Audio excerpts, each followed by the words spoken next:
Administration మొన్న వాళ్ళు కూడా ఫ్రస్ట్రేషన్లో ఉన్నారు. మాకు ప్రజల కంటే ఉద్యోగస్తులు ఎక్కువ ఓట్లేశారు. మొన్న మీరు చూస్తే 63% ఓట్లేశారు. పోస్టల్ బ్యాలెట్స్ అని చూస్తే ఆవరేజ్ 57% మాకు వచ్చింది. వాళ్ళు కూడా తక్కువ చేయలేదు. కానీ వాళ్ళకు కూడా విజ్ఞప్తి చేస్తున్నా, మనందరి బాధ్యత మనం అందరం కలిసి సమిష్టిగా పనిచేసి ఈ సంక్షోభం నుంచి ప్రజల్ని కాపాడుకోవాలి, ముందుకు తీసుకుపోవాలి. అందరూ కూడా ఒక క్రమశిక్షణతో ఒక పద్ధతితో పనిచేసే విధానానికి శ్రీకారం చుట్టండి. పూర్తిగా సహకరించమని అందరికీ కోరుతాను. ఇంకా రాబోయే రోజుల్లో మీరే చూస్తారు, నేను కూడా ఎప్పటికప్పుడు రియల్ టైం వీళ్ళందరూ క్లియరెన్స్ ఇస్తూ, గైడెన్స్ ఇస్తూ, స్ఫూర్తినిస్తూ ముందుకెళ్తాం. సార్ మీరు చెప్పినట్టుగా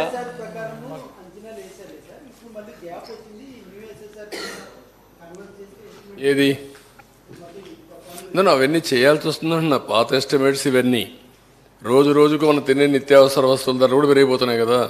మొన్నటికి నిన్నటికి ఉల్లిపాయ ధరలు 100 అయిపోయినాయి. ఇప్పుడు కొనుక్కోవాలంటే ఇన్ఫ్లేషన్ విపరీతంగా కొన్ని వస్తున్నాయి. దాన్ని we have to meet it, how to do it, will work it out. Sir మీరు చెప్పినట్టుగా గడిచిన 5 ఏళ్లలో కేవలం 3.8% వర్క్స్ మార్క్ జరిగాయి. చాలా పనుల సీజన్ కోల్పోయాం. మొత్తంగా మానిటరీ టర్మ్స్లో ఎంత విధ్వంసం జరిగి ఉంటుంది సార్ ఇలా? నేను అందుకే ఇప్పుడు ఏం చెప్పలేకపోతున్నానో, I will work it out. ఇప్పుడు ఎప్పుడైతే ప్రాజెక్ట్ పూర్తవుతుందో అప్పటి నుంచి నీళ్లు కానిచ్చుంటే దానివల్ల పంటలు ఎక్కువ వచ్చేటివి. పంటలు వస్తే జిఎస్టిపి పెరిగేది, రైతులకు ఆదాయం వచ్చేది. అదే సమయంలో పవర్ వచ్చి ఉంటే దానివల్ల లాభం వచ్చేది. నష్టపోయింది ఏవైతే ప్రాజెక్ట్ డ్యామేజ్ అయిందో దీనికి మొత్తం ఇప్పుడు చెప్పాను నేను 467 కోట్లతో 66 కోట్లతో ఆ రోజు డయాఫామ్ వాల్ కడితే ప్యారలల్ డయాఫామ్ వాల్ 990 కోట్లు, మోర్ దెన్ డబల్ ఇలాంటివి ఉన్నాయి.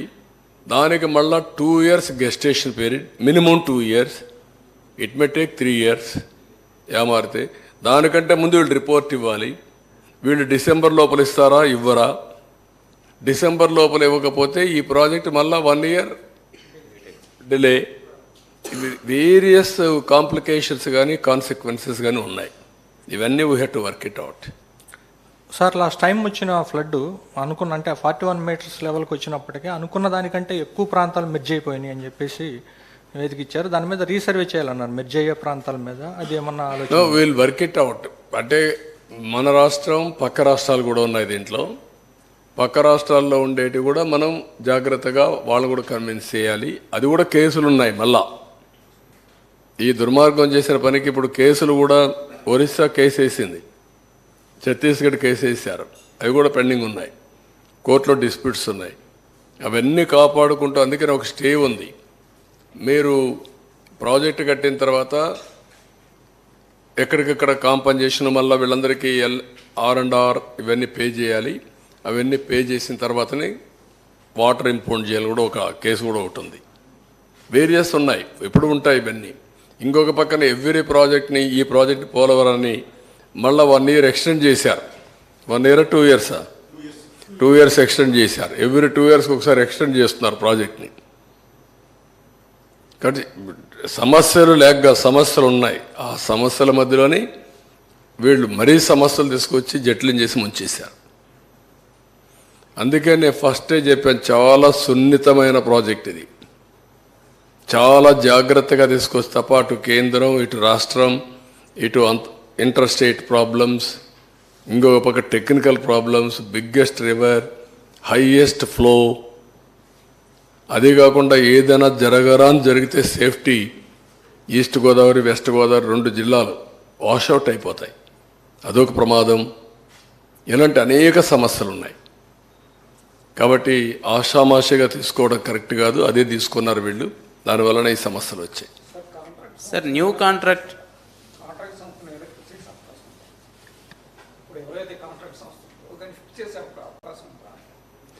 అంటే ఇప్పుడు నేనేమంటానంటే ఆ రోజు కూడా కాంట్రాక్టర్ని మార్చడం తప్పు.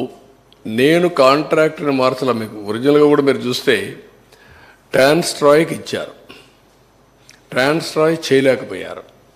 అప్పుడు కొన్ని పనులన్నీ డైరెక్ట్గా పే చేసి కొంతవరకు ఇది చేసాం కేంద్రం పర్మిషన్తో. కేంద్రం పర్మిషన్తో అదే ఎస్టిమేట్స్కు పనిచేస్తామని నవయోగ ముందుకు వచ్చారు. ఆ ఎస్టిమేట్స్ ప్రకారమే నవయోగకి ఇచ్చాము, అప్పుడు ఇచ్చాం, అది కూడా కేంద్ర అనుమతితో. అది క్యాన్సిల్ చేసి రివర్స్ టెండర్ పెట్టాడు. కనీసం ఆ వర్క్లో ఆ డబ్బులకు పని చేసి ఉంటే అది వేరే విషయం. అది చేయకుండా రివర్స్ టెండర్ పిలిచి ఏజెన్సీ పేర్లు I don't want to quote, ఎవరేముంది ఎవరు ఇది చేస్తే వాళ్ళ అవకాశం కోసం వాళ్ళ కంపెనీ కోసం పనిచేస్తారు. ఇన్ రిటర్న్ ఇచ్చారు.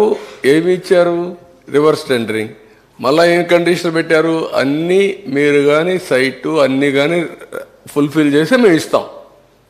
ఇప్పుడు ఏమంటారు? మీరు ఫుల్ఫిల్ చేయడం మేము ఇవ్వలేదు. అసలు ప్రాజెక్టే మునిగిపోయింది, మాకే సంబంధం, మేము రాకమునిపోయి మునిగిపోయింది.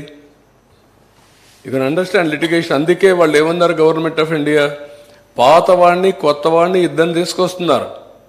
డ్యామేజ్ చేస్తే ఎవరు రెస్పాన్సిబుల్? ఎవరిని అడగాలి? How to fix accountability. ఆ మాత్రం జ్ఞానం ఉంటే ఇమీడియట్గా ఆలోచించుకోవాలి కదా. నువ్వైతే ఏం చేసి ఉంటావు? సెన్సిబుల్ పర్సన్ అయితే ఎందుకు వచ్చిందిరా ఇది, కాబట్టి మనం కంటిన్యూ చేయాలని ఆలోచిస్తారు కదా మీరు. ఏం లెక్క పెట్టుకోకుండా చేశాడు, లెక్క పెట్టుకోకుండా మార్చేశాడు. మార్చి అతను ఒక మాట అన్నాడు, ఐ హంబ్లీ రిక్వెస్ట్ అన్నాడు, బెగ్ అన్నాడు, in the interest of the state. కనీసం అభయన్స్లో పెట్టమని అడుక్కున్నాడు. అభయన్స్లో కూడా పెట్టకుండా డెసిషన్ తీసుకొని, నేను డెసిషన్ తీసుకున్నాను నువ్వు అమలు చేయమని చెప్పారు. ప్రాజెక్ట్ వాళ్ళది, వాళ్ళ ప్రాజెక్టు నువ్వు డెసిషన్ తీసుకొని నువ్వు అమలు చేయమని రివర్స్ టెండరింగ్ పెట్టి గోదావరిలో ముంచేయడం ఎంత ద్రోహం అండి. అంటే ఒక పాలిటీషియన్స్ కాబట్టి అడిగేవాళ్ళు లేరా? బాధ్యత లేదా? అదే నేను చెప్పింది. వాళ్ళ మీద పెట్టారు, అందరి మీద.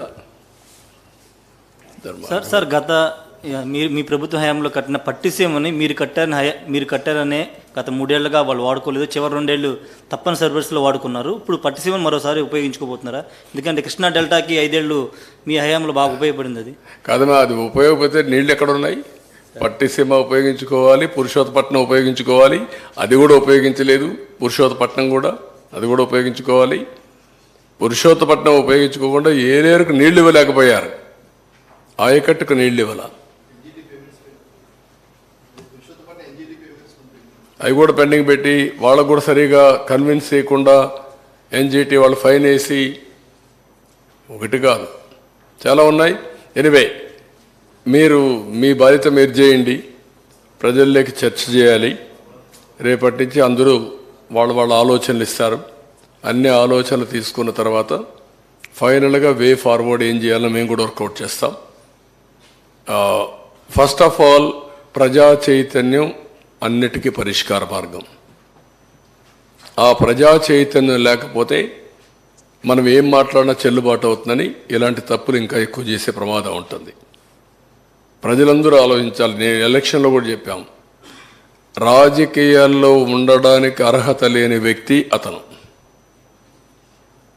ఇలాంటి వ్యక్తి కూడా రాజకీయాల్లో ఉండి ముఖ్యమంత్రిగా ఉండడానికి అర్హత ఉందా అనేదే మన ఎన్నికల్లో చర్చ జరిగింది. దాని ఫలితమే 11 సీట్లు ఇచ్చారు. ఎప్పుడూ రానటువంటి వర్డిక్ట్ వచ్చింది. కానీ ఆ వర్డిక్ట్ అయితేనే అయిపోలేదు. ఇది శాశ్వతంగా ప్రతి ఒక్కరు ఆలోచించుకోవాల్సిన అవసరం ఉంది. అతను చేసిన పనులు 5 ఏళ్ళు, అతను చేసిన ఘోరాలు అన్నీ కూడా రాష్ట్రానికి శాపాలుగా మారాయి. అది 10 ఏళ్ళు ఎంటాడుతుందా, 20 ఏళ్ళు ఎంటాడుతుందా, 30 ఏళ్ళు ఎంటాడుతుందా, కాలమే చెప్పాలి.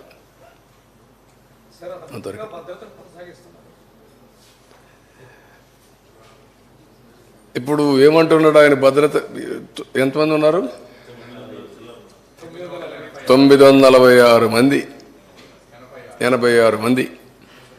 ఒక ముఖ్యమంత్రికి 986 మంది కావాలండి పరదాలు కట్టుకుని తిరగడానికి. అది కూడా పరదాలు. మళ్ళా నేను పోతే పరదాలు కట్టేస్తున్నారు. ఏంటో ఏమొచ్చింది మీకు, పిచ్చి పట్టిందంటే అలవాటు అయిపోయింది సార్ అంటున్నారు. పరదాలు ఏంటి, చెట్లు కొట్టడం ఏంటి?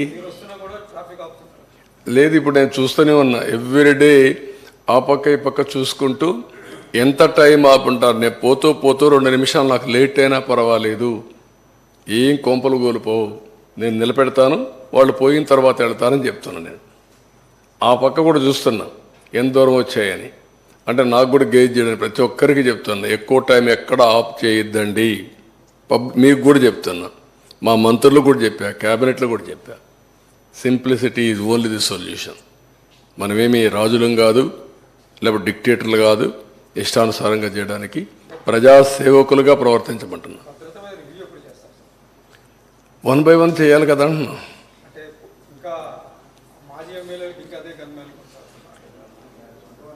నేరస్తులందరికీ సెక్యూరిటీ ఉంది నేరాలు చేయడానికి, పొలిటికల్ నేరస్తులకు అందరికీ ఉన్నాయి. అన్నీ రివ్యూ చేస్తాం. కేసులు వేసారు, వేరే పనులు వాళ్ళందరికీ మళ్ళీ కంటిన్యూ చేయాలి. వాళ్ళకు రాష్ట్రాన్ని దోపిడీ చేయాలా, చాలా ఉన్నాయి. అవన్నీ మాట్లాడదాం. ఈరోజు నా ఉద్దేశం పోలవరానికే కన్ఫైన్డ్ కండి, మిగిలిన విషయాలు మళ్ళీ మాట్లాడదాం. ఇంకా చాలా టైం ఉంది. థ్యాంక్ యూ అనండి.